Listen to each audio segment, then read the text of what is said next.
Hello again, it's Noob, and I hope you're having a great day. It's raining horribly here in the UK, which is not unusual if I'm to be honest with you. But my mood is lifted slightly by the fact I have another all brass padlock, a little all brass anti-spark safety padlock made by Reece, and these are little lockout locks. Now, the first thing I thought about when I saw that keyway is, can it be combed? So I got out my set of combs and I found a comb pick which was exactly the same. If you look at the bitting against the comb, you see it's exactly the same spacing here. I thought, I wonder if I can comb pick this lock, because that is a very open keyway. So I popped this in, and to my delight, I guess you could say, although it would have been nice to have another combable lock in my collection, there's no room for this to go in.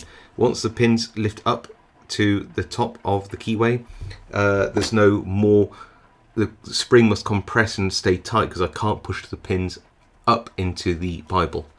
It's a very small lock with a very small Bible and the plugs running here, so I suppose that didn't surprise me. I was quite pleased to find that out. It's 5 pins, the bitting is okay, I guess, highs, low, high.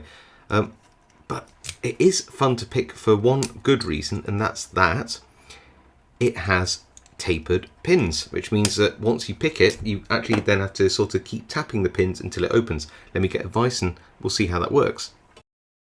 So right, we're in the vise. Here is that key. Throw that in, give it a turn. Now I really wish that I had thinner fingers. Got it locked back up. Good. And we've got a bit of top of the keyway tensioning here. Try and find the small end. That should fit in nicely. And let's try that again. There we go. And a gem pick. So, I'm going to just feel along. And 5 is binding. I feel that. So let's give that a little click. Nice little click out of 5. 3, little bind. And into, looks like a full set. It isn't a full set. There's no spool pins in this, I don't think. 4, 3, 2, pulse that tension. 1's binding here. Nice and high. And a nice little click. Pulse that tension. Just in case I'm overset anything. Taper pins.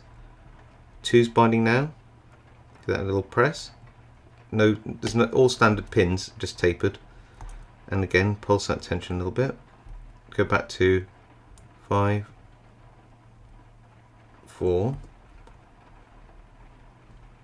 3, 2, 1. A little click off 1 again.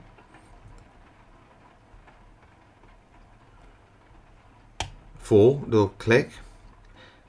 3, a little click again. And what we're doing is we're just going to tap the tops of these pins because they're going to be caught on tapers and it feels like they'll need to be set a couple of times. So 5, 4, 3, 2 and 1. Just check 1. Back through, nothing on 5, 4, 3, 2, 1. Oh, to hear that little click and that move, that means another pin's caught on the taper. 2, 3, 4. Sorry, I'm counting backwards now. Check 5, 4, 3, 2, back to 1, and it moved again. 5, 4, 3. Oh, 3 moved. It's on a bit. 2, 1, and we're open. There we go. So in case you don't know, tapered pins aren't straight. At the end they're tapered slightly like this, and what that means is that as you pick one pin, the tapered point of another pin will drop down, so then you pick that and it'll sort of just mean that you need to inch the pins up as those narrow tips keep falling down into that keyway, into the shear line, and blocking the lock from opening.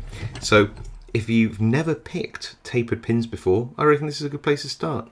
That and some of the earlier Lockwoods are pretty good as well. Anyway, look, I hope you enjoyed that video as much as I enjoy this lock. If you did, leave a like. If you have any comments about this lock or any suggestions for tapered pin locks for beginners, that'd be great. Leave all your comments below. I do read them all and reply to as many as I can. If you haven't subscribed, now's a great time to do so, and it really helps my channel out, so it's very much appreciated.